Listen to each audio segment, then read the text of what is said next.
Hello everybody, and I hope you're having a fantastic day, and in this video I'm going to be talking about the new treasure spawn that just came out. So, let's get to it. Alright, so it's going to be how a normal treasure spawn works. 15 gems, first time half off, after that it's 30 gems. You're going to have 50 to 200 medals each time you spawn, double chance will activate after first time half off, and after each and every jackpot you get. It allows you to choose 2 chests instead of 1, so it's pretty much how it's going to work out. The model exchange is offerable here, so let's go into details because I'm pretty sure, like usual, they never give any rates in the spawn 10, so that way it's always either A through the chest or B through the metal exchange where you're actually going to get the stuff. So anyways, moving on from there, we got the jackpot, summoning scroll, one select monster, SSR, we got a droplets of ether awakening orbs. Spawns are really weird because usually they just put like guaranteed one select weapon and guaranteed one select defense gear all in separate slots. They don't do that for both of the 2 chests that you could actually get them in. They offer them in the same one, so you could get the weapon or defense for both, either of them. You could get either of them, and then you're also getting, which is not a lot whatsoever, treasure medal 300 or 400 in one chest, and treasure medal 500, 600 in one chest. That is really like, that's a drought. That's a drought season for like medals within the or a drought spawn for medals within a treasure spawn or divine grace. Having that much medals is absolutely not good whatsoever, unless they lower the price by a decent and logical amount in the metal exchange for everything. Then that wouldn't be too bothersome, but that's probably not the case, so we're going to see that in a second. So anyways, here are the featured monsters that you're guaranteed through the summoning scroll, especially with the medals. I hope they be like only going as low as 35 cost, and of course they're going as low as 34 cost, and probably 33 cost. They're going as low as 33 cost. They're keeping up the same crap that they keep doing again. I'm not complaining about the 33 costs. I'm not saying they're garbage. They're not. Their abilities are still good. It's just you kind of like, I don't know. I wish, I'm hoping for more of 35 plus costs myself. I'm not crapping on 33s, and you kind of do need a system to keep them alive, so that way people could just obtain them on the, not on the fly, but it's kind of like the fly right now considering the rates are stupid high for these. But you definitely do need a system where people can actually obtain these types of monsters, because it's not, I know there's a couple of you out there that just kind of want the monsters just because, let alone, they're good, they're not bad monsters, they're not. It's just maybe the gear score they give, or when you're doing guild battles, they don't give a lot of battle score, they don't. So anyways, moving on from there. We got guaranteed one select defense and weapon guaranteed within the chest. So here is all of the Mortal Sin stuff is back. So that 37 cost and 38 cost stuff that you seen before, that they only had out for a day, is back with its dual wield and everything's fine in that. And then we got the Grim Schwartz stuff back too. These 2 things right now are the most meta sets you can actually get. Now, I did say before in a previous video with the treasure spawn that these exclusive skills, specifically the ones that do the scaling type crap, have terrible rates, and you should not worry about them whatsoever because the rates are going to be garbage. It looks like I have to take that back. I was expecting, honestly, considering their exclusive skill, and usually how exclusive skills work, they usually don't give good rates, but that's not the case with these.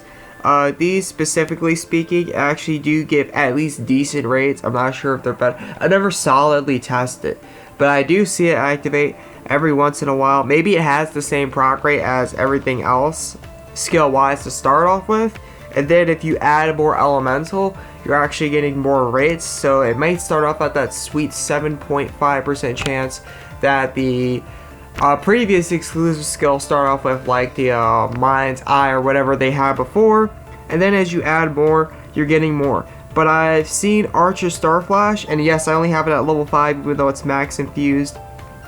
I have seen it proc a decent amount of times. I've noticed it proc a decent amount of times. Being granted, there's no way I've ever seen it proc more than my almighty seals, so It's definitely not that type of high proc rate, at least alone, considering I may only have 1 or 2 bows equipped.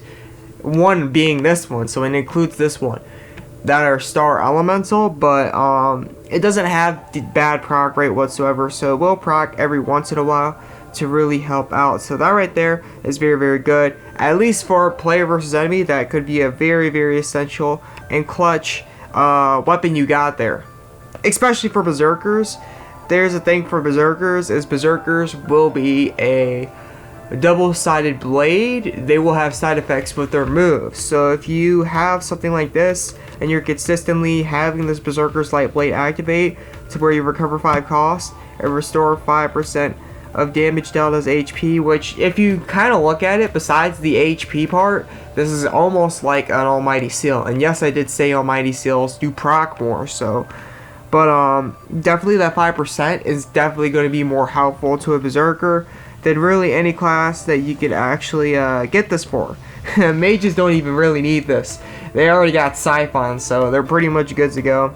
Other classes could probably use this, but I think for the most part this is something you really want to use either on the Rook, considering how Rooks are kind of like used. They're like a mixture between a soldier and a cleric, or Berserker, considering they're double-sided. So you pretty much help take away, help soften and cushion the side effects of the Berserker if you do that. So it's more balanced, and kind of like if you do have like a crap ton of these relics on, that'd be quite OP for a Berserker. That'd be quite OP, considering you take away at least all of the first skill tree's side effects. So that would be nasty, absolutely devastating. Anyways, moving on from there, let's look at the metal exchange and see what they got cooking. Right off the bat, this is the first problem I see, let alone how low the metals are in the chest. They don't offer a lot of metals in the chest. I don't know why you're making a 37 cost 10k metals 18. First of all, they're 37 cost, not 38 cost. I know you might not have your glasses on. You might forget the cost of the monsters. You're just kind of going through the motions, but these are 37 cost. You don't make these 10k. You don't make these 10k. You do not make these monsters 10k. Let alone the amount of metals you're actually getting in the chest. Unless you literally have money to just throw down the drain, like you don't know what to do with your money, there's no person, I think, in existence that plays this game with how low or how small amounts of metals we will actually get through this treasure spawn specifically that will go for 10k to obtain some of these monsters. You are tripping hecka hard, a team, and I do not exaggerate that. You are tripping crazy hard. Anyways, moving on from there, another issue I see with this that's really making me iffy.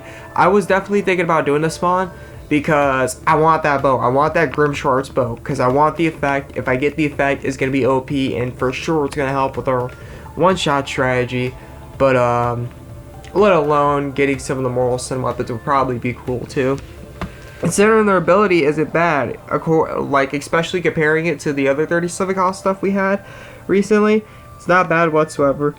But the next issue I see is they don't have any of that in a metal exchange. So that way if I get like the bow or something like that, I can't get another one guaranteed. So that really is a kind of deal breaker, and it makes me wonder if I'm even going to spawn this in the first place. Sorry, A-Team, but you're going to need to really support your treasure spawn a lot more than kind of make it trash and expect people to spawn it just because there's select weapon / defense guaranteed boxes that offer some of the current most meta stuff, because that's all random. You said it yourself. You could get armors or weapons in both, and let alone there's 24 types of things in there, so there's like a 1 out of 24 chance that you're probably gonna get what you want. If you think about it statistically, that's pretty much how it's gonna go down. And not having a metal exchange to soften that deal that they got going, it's definitely gonna hurt the spawn. It's definitely, all hands down, going to hurt the spawn. So I'm not even sure if I do want the bow, and there is a reason that I could do this also besides the bow. I do have 2 other Grim Schwartz armors that could be, if they got a dupe, they could be max infused. So that's another reason, but other than those reasons, I don't have a purpose of doing the spawn. In fact, if you want a surefire way of actually obtaining, it's going to be a bit more expensive, But if you want a surefire way of like splitting up like defense and weapons guaranteed, and you want a shorter list, a significantly shorter list, you got one right here in the step up spawn. There's only 5 out of 1 weapon. You got a 1 out of 5 chance to get what you really want from here, and then you got a 1 out of 4 chance to get the defensive gear you want from here. And they're splits, that's the key word, unlike the treasure spawn over here. So it's kind of like a rip-off step-up spawn. That's pretty much what it is, because that's really the only purpose people have in spawning it is the armors. Keep in mind, treasure spawns are going to be pay to win, so that means that you're probably not going to get what you want in the first or second try. Though, if you think about it from a free-to-play perspective, yes, it is possible within your first 15 or 45 gems to obtain some of the featured gear that I just showed you at the very bottom of the list right here that you could get. But anyways, moving on from there, yeah, it's pretty much a step-up spawn like the one I showed you with the armors and weapons, except a rip-off. So that's really all I gotta say for this video. Thank you for tuning in, thank you for watching, and I hope this helped out. This is the AzureWrath, and I'll catch you in the next video. I'm out. Peace.